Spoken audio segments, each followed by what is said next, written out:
A pergunta que segue a humanidade desde o começo, que o homem vem meditando sobre as religiões, sobre o cristianismo, que é: por que que Deus Todo-Poderoso, todo cheio de conhecimento, porque é muito dito que ele conhece o fim, mesmo antes de existir o começo?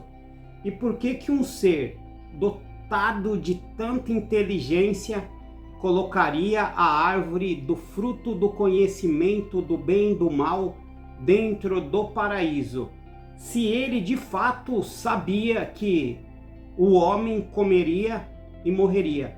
Que Deus ingrato, que Deus injusto, que Deus perverso é esse de matar o homem? Hoje eu vou trazer uma resposta para este questionamento, que eu espero que gere debates, que as pessoas meditam sobre isso que eu disse, porque é algo que nenhum de vocês ouviram até hoje.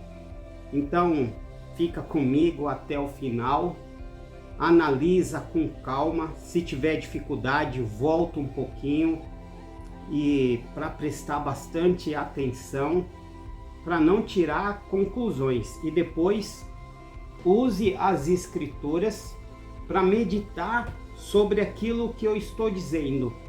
Embora tem muitas coisas que eu vou dizer que será de fácil entendimento, outros de dificilmente entendimento. E aqui eu já quero trazer uma grande reflexão que Jesus disse para os escribas e os fariseus, que eram os senhores da lei daquela época, que eles estavam enraizados, amarrados, não nas leis de Moisés, mas nas doutrinas que os homens criaram sobre o que Moisés tinha feito. E eram homens religiosos, 100% religiosos, e não homens de fé. Tanto que Jesus Cristo disse para sendo tu conhecedor da lei, falando para o rabi, para um escriba, vem tu a mim e não entende dessas coisas que eu estou dizendo, você é um oficial do templo, deveria saber. E tem uma outra coisa, Jesus também dizia: errais por não conhecer as escrituras nem os desígnios de Deus. Então, para aqueles que acham que o que eles têm por certo e errado, não vão aceitar isso que eu estou falando agora. E eu já digo, não aceita mesmo, porque quem tem que convencer alguém do que é certo ou errado é o Espírito Santo e não eu. O meu papel aqui é trazer o meu talento, o meu dom, aquele talento que Deus me deu e que Ele pediu que eu não enterrasse, mas que eu multiplicasse os seus talentos, porque no dia da colheita Ele vai perguntar o que eu fiz com o meu talento.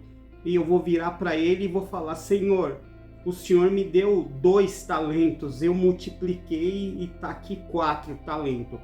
Por isso que se eu for bombardeado ou não, pouco importa, porque eu não tenho nada a perder. Quando eu digo nada, eu não tenho nada, porque Jesus disse: aquele que é nascido da carne é carne, e aquele que é nascido do Espírito verá a minha face, entrará no reino dos céus. Então, irmãos, sem muitas delongas, vamos lá para o texto que vai mudar o seu ponto de vista. Que o Senhor esteja comigo e me guie em todos os passos dessa conversa, para que não haja tropeço na minha palavra. Amém. Quando houve a guerra nos céus, que a terça parte foi expulsa do céu e caiu na terra, quem programou essa rebelião foi a estrela da manhã, que mais para frente conhecemos como Lúcifer. E depois disso, Deus criou um plano, onde o homem nasceria aqui nessa terra e passaria pela experiência da carne, para um dia voltar e habitar com ele no reino dos céus. Que tanto para habitar no reino dos céus com a mesma glória que Deus tem. Como assim, irmão, com a mesma glória? Jesus disse: aqueles que vencer será igual à glória de Deus. E ele foi mais enfático quando ele disse: aquele que vencer, o próprio Jesus dizendo, aquele que vencer sentará comigo no meu trono, e assim como eu venci e sentarei no trono de meu Pai. E lá, voltando em Gênesis, que minha pregação hoje é Gênesis, quando Deus fez o homem, ele disse: eis que o homem agora é um como nós, conhecedor do bem e do mal. Se você entender essa passagem, Deus está dizendo que Adão agora era praticamente um Deus, porque ele tinha um corpo imortal, porque é uma das características de Deus, e Adão era conhecedor agora do bem e do mal. Mas, porém, entretanto, toda escolha tem uma consequência. E a consequência é: ele comeu do fruto do conhecimento, a qual não deveria comer. E por muitos dizem: mas se Deus é dotado de conhecimento, por que ele não permitiria que o homem tivesse conhecimento? Por que ele privaria o homem de conhecimento? Irmãos, muitas das pregações hoje em dia e durante muito tempo são pregações guiadas pelo espírito do homem, aquilo que vem do seu próprio coração, e não são revelações diretas de Deus, não são pregações através do Espírito Santo.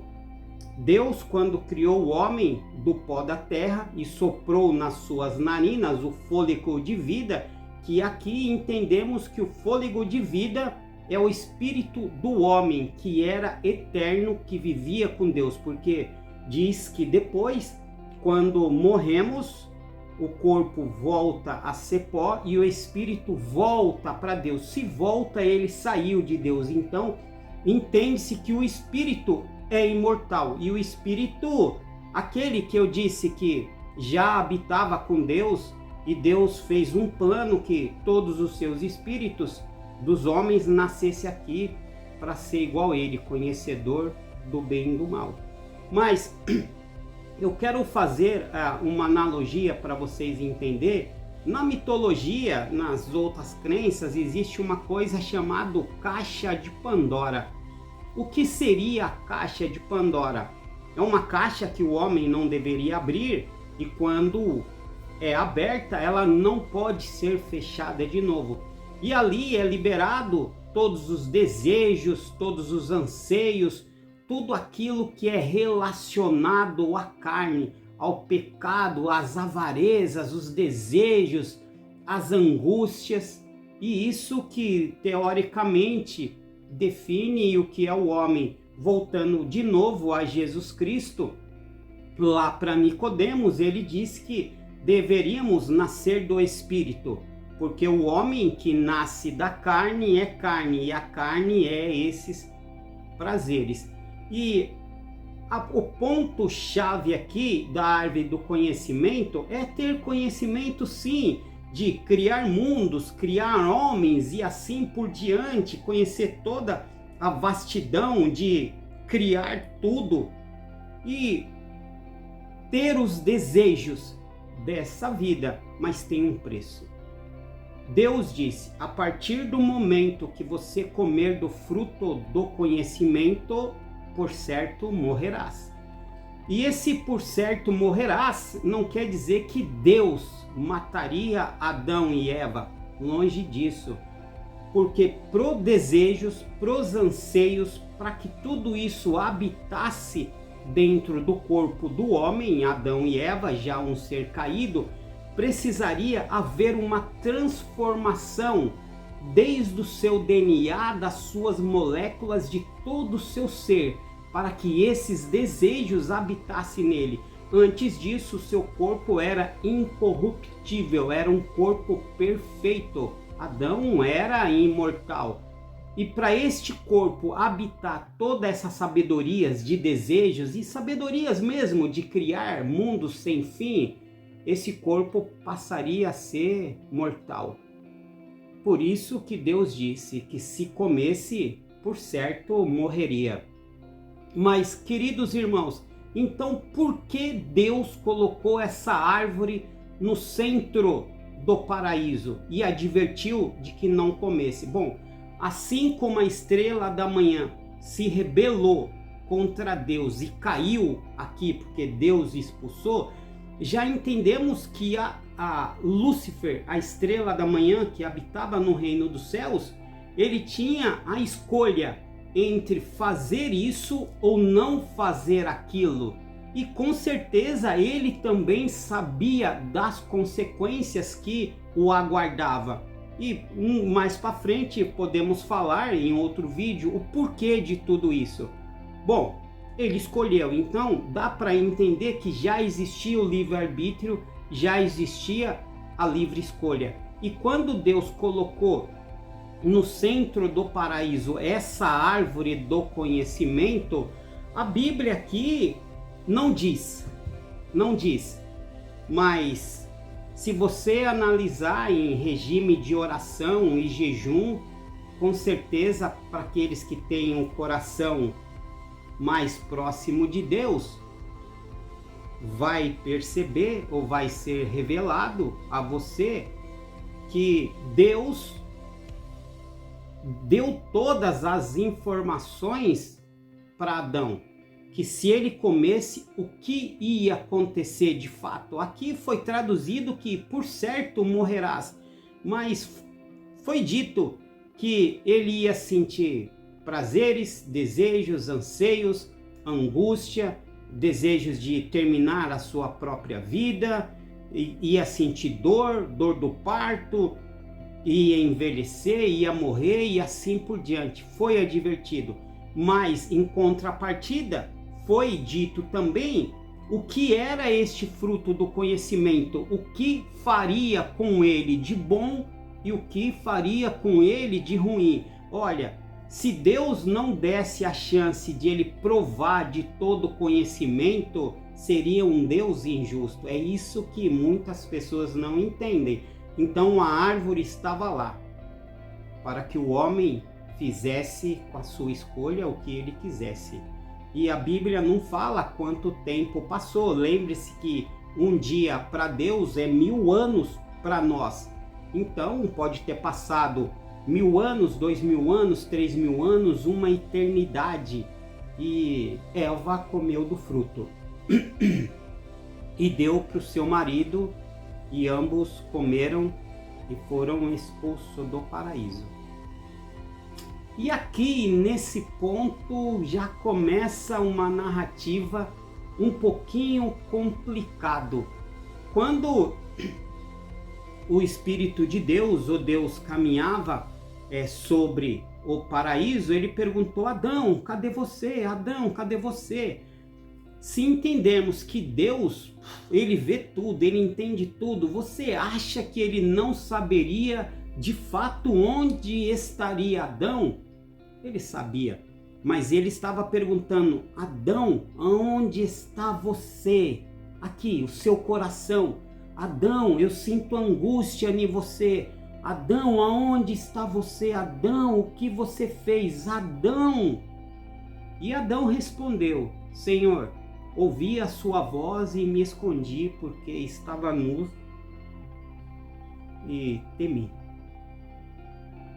E toda a conversa, quem te deu fruto, Adão falou que foi Eva, Eva falou que foi a serpente, e a história se repete. Mas a conversa que eu quero chegar aqui, ponto crucial.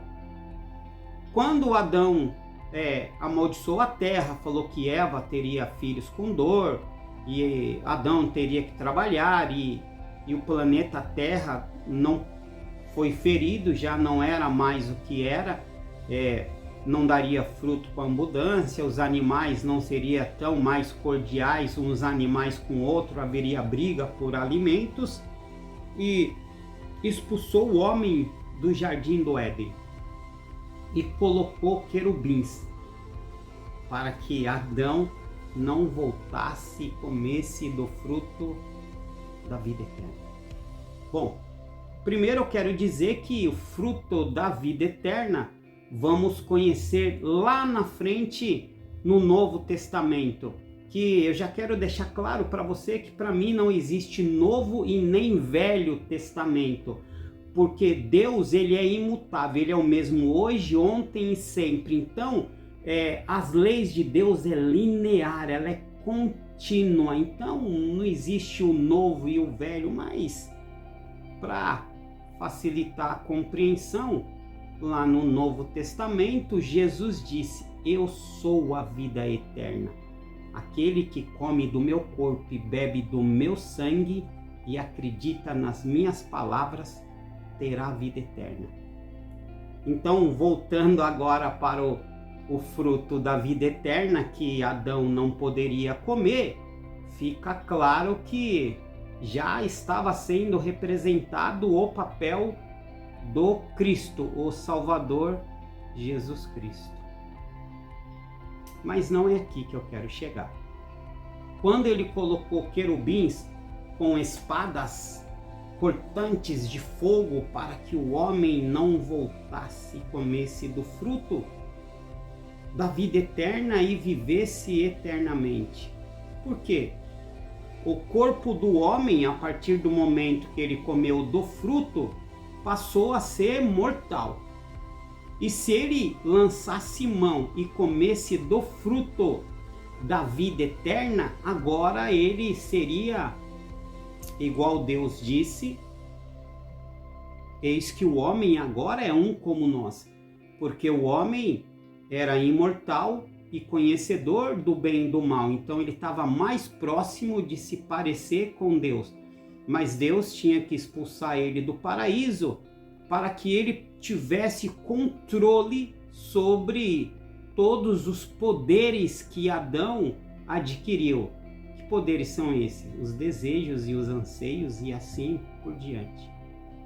E se ele lançasse mão da árvore da vida eterna, ele seria teoricamente um Deus que não sabe administrar o seu poder. Irmãos, o que eu vou falar aqui, apesar do que eu já estou falando aqui, é coisa nova que vocês nunca ouviram. Mas essa parte é um pouquinho mais complicada. Porque a Bíblia, essa daqui, ela diz o seguinte: que ninguém pode ver a face de Deus e sobreviver. Isso se aplica para anjos, seres celestiais. Eles precisam ser transformados para poder suportar a glória de Deus. Também é tema de um outro vídeo que eu vou falar sobre isso, se alguém de fato viu Deus ou não. Porque a Bíblia ela não pode se contradizer, e se fala que alguém viu Deus e está vivo, há uma certa incoerência, porque ele mesmo disse que ninguém vê a sua face e vive, e ninguém pode se aproximar de um ser celestial, porque o brilho, a intensidade do poder de uma divindade celestial consome essa carne aqui. Então, como que Jacó lutou com Deus, como que outros seres da Bíblia viram anjos? Como eu disse, é tema para próximo vídeo. Vamos sem enrolação? Se um ser carnal caído igual a Adão não pode suportar a presença de um ser celestial, porque só de chegar perto de um ser celestial morreria. E a partir do momento que Adão foi expulso do paraíso, entende-se que ele nem conseguiria ultrapassar a barreira entre este mundo da terra, esse mundo físico, com o mundo espiritual entre aspas, que estaria ainda o paraíso, que já não seria mais o nome de paraíso. Vemos lá na frente que agora ele é citado como seio de Abraão, aonde as almas dos justos, aqueles que foram justos, morreram e vão ficar ali até esperar o dia da ressurreição para a glória eterna. E o Hades, que é um outro local, vai a alma dos injustos e vão esperar até o dia do julgamento final. E aqui também eu já quero abrir um parêntese, porque esse vídeo que eu vou falar agora já está pronto, mas eu estou esperando um pouquinho para lançar. É que o rei Davi provavelmente não entrará no reino dos céus, porque ele cometeu vários crimes e ele cometeu um dos crimes imperdoáveis. E eu tenho várias passagens bíblicas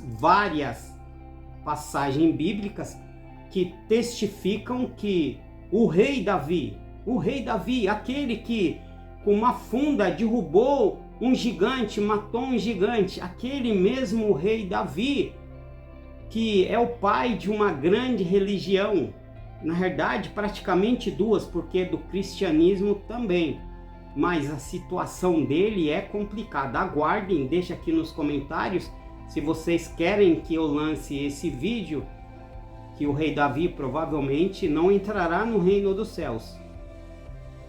Vamos voltar. Então, meus queridos irmãos, se Adão e Eva foram expulsos do paraíso, primeiro, se fechou uma porta, Adão não teria como atravessar, porque o paraíso praticamente foi retirado da terra. E Adão estava na terra com um corpo físico, não um corpo imortal. Ele não conseguiria ultrapassar esse limite. Então, por que Deus colocou querubins com espadas de fogo para proteger a árvore da vida? Queridos seguidores desse canal, embora as escrituras diz que é para que Adão não voltasse e comesse da árvore do fruto da vida eterna, não é isso. Porque Adão não teria acesso. Adão, por ser um homem caído, um homem de carne e ossos e sangue, ele não conseguiria ultrapassar a barreira celestial e invisível que separa os dois mundos, este mundo e o mundo onde, o mundo que estaria agora ao seio de Abraão. Fisicamente ele não conseguiria ultrapassar, e se ele ultrapassasse, teria a imagem, os anjos ali, que só de ele chegar próximo desse anjo, ele ia ser consumido e pegasse fogo, morreria, fosse exterminado. Sem enrolação. Essa proteção da árvore da vida eterna é para todos os anjos que caíram. É difícil entender isso, mas é. Toda a terça parte do reino celestial que caiu junto com a estrela da manhã, eles não têm um corpo físico e eles nunca passarão por essa experiência. E eles não podem voltar e habitar no reino celestial. Então a espada e os anjos estão lá para proteger de Lúcifer e todos os seus demônios que caíram do céu. Essa é a grande questão, que é difícil de entender. É difícil de entender. para mim também foi aceitar isso. Nossa, como eu demorei para fazer esta obra e trazer aqui para vocês. Queridos irmãos, o vídeo já está ficando longo e eu vou terminando por aqui. Gostou? Se inscreve no canal, deixa o seu joinha, o seu like, diz o que você achou do que eu falei até aqui agora e fala se você quer o próximo vídeo, por exemplo, o vídeo do rei Davi, ou se você quer que eu explique em outro vídeo o porquê que houve a guerra no céu, o que aconteceu para que nós estamos aqui e no meio dessa batalha, o que aconteceu e qual é o propósito de tudo isso. Eu vou trazer aqui com o maior carinho possível, porque é para isso que estou aqui. Fique em paz, em nome de Jesus Cristo. Amém. Terminei o vídeo. Então, queridos irmãos, analisa o que eu disse com carinho, com sabedoria, busca nas escrituras, não tira conclusões precipitadas e manda esse vídeo para o seu pastor, bispo, para quem você quiser, ou para o seu irmão mesmo, irmão de sangue ou irmão da igreja, e fala, analisa o que esse cara está dizendo, um cara que praticamente está surgindo do nada. E é isso. Eu amo o que eu estou fazendo. Vamos deixar tudo para o próximo vídeo. Fique em paz em nome de Jesus Cristo. Se inscreve no canal.